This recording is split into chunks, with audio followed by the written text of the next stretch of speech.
A very good afternoon. Myself, Dr. Sheetal Razdan, clinical consultant, Felix Hospital. Welcome in our Dr. Live. आज हमारे साथ हैं हमारे doctor live में doctor Bhanwar Lal. Welcome sir, welcome.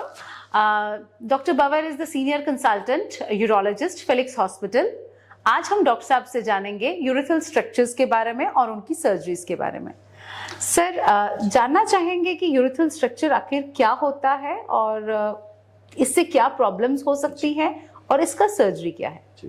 Urethral structure basically urine की जो हमारी पाइप है, पेशाब की जो नली है, उसमें रुकावट हो जाना, उसको यूरिथ्रल स्ट्रक्चर बोला जाता है. किसी भी वजह से पेशाब की नली में सिकुड़न हो गई जिसकी वजह से पेशाब का फ्लो अच्छा नहीं आ रहा है, that is urethral structure.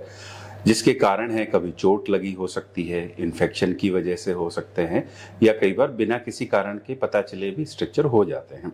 Even 1/3 of the urethral strictures are without any known cause. तो इन्हें यूरिथ्रल स्ट्रक्चर बोला जाता है, पेशाब की नली की सिकुड़न भी बोला जाता है.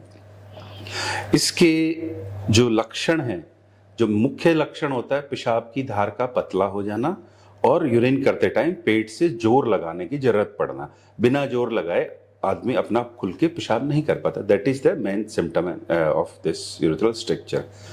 और हम इसके सर्जिकल ऑप्शंस के बारे में बात करते हैं तो इसकी दो तरह की मुख्य रूप से सर्जिकल ऑप्शंस होते हैं. पहला, जो बहुत छोटे स्ट्रक्चर्स हैं, बहुत ज़्यादा डेंस कॉम्प्लिकेटेड स्ट्रक्चर नहीं है, उनके लिए दूरबीन से ही एक ऑपरेशन होता है जिसे OIU बोला जाता है.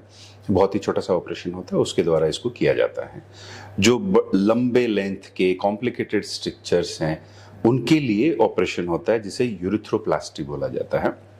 ये मुख्य रूप से दो प्रकार का होता है, जिसमें कुछ के अंदर अगर थोड़ी सी डिस्टेंस बहुत ज़्यादा नहीं है स्ट्रक्चर की लेंथ, तो उसको काट के यूरिन की ट्यूब को वापस से सही बनाया जाता है. अगर बहुत लंबी लेंथ का स्ट्रक्चर है तो गाल के अंदर की चमड़ी, जो बक्कल म्यूकोसा है, उसको भी निकाल के उसका एक टुकड़ा पैच लेके और उससे यूरिन की ट्यूब को दोबारा बनाया जाता है. तो this is known as BMG urethroplasty और बक्कल म्यूकोसल ग्राफ्टिंग यूरिथ्रोप्लास्टी.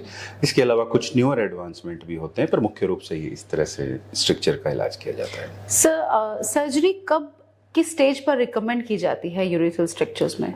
जी, यूरिथ्रल स्ट्रक्चर में जब मरीज को लक्षण पता लगते हैं, जब लगता है कि मेरी पेशाब की धार थोड़ी कम पड़ गई है, तब हम मान के चलते हैं कि यूरिथ्रा का जो कैलिबर है 10 फ्रेंच से कम हो चुका है. जब 10 फ्रेंच से नीचे चला जाता है यूरिथ्रा की जो डायमीटर है, तो मरीज को लक्षण आने शुरू हो जाते हैं.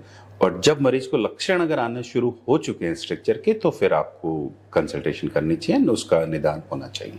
ओके सर, एक बार सर्जरी होने के बाद कितने % चांसेस रहते हैं कि ये रिकरेंस हो, कि ये कितनी बार ऐसा पॉसिबल है कि ये फिर से हमें सर्जरी करनी पड़ेगी इसकी?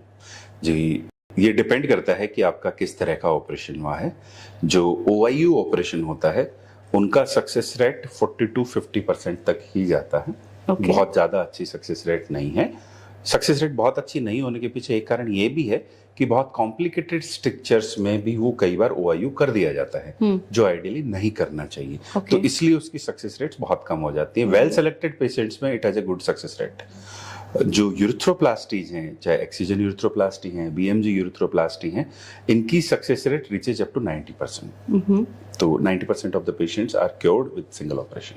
Okay sir, how long is this recovery process typically, like कितनी देर का रिकवरी प्रोसेस रहता है? रिकवरी प्रोसेस यूरिथ्रोप्लास्टीज में बहुत लंबा नहीं होता है. अगर OIU किया जाता है तो OIU में मरीज को सेम डे डिस्चार्ज कर देते हैं. यूरिथ्रोप्लास्टी में कुछ में हम 1 दिन रखते हैं और कुछ में हम 2 दिन रखते हैं. 2 दिन उसके बाद में मरीज को डिस्चार्ज किया जाता है. देन फॉलो अप में जो फॉलोअप के अंदर यूरिन की जो पाइप है, फॉलिस कैथेटर है, मरीज उसके साथ में डिस्चार्ज होता है.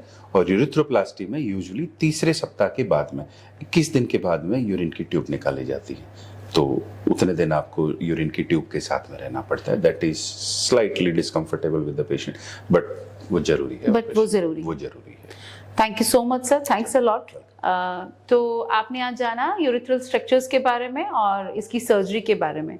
अगर इसके रिगार्डिंग आपके कोई क्वेश्चंस हैं तो प्लीज आप हमारे कमेंट बॉक्स में अपना क्वेश्चन लिखें, अपना फोन नंबर लिखें, हम आपके क्वेश्चंस का खुद आंसर देंगे. Thank you so much. नमस्कार. Thank you.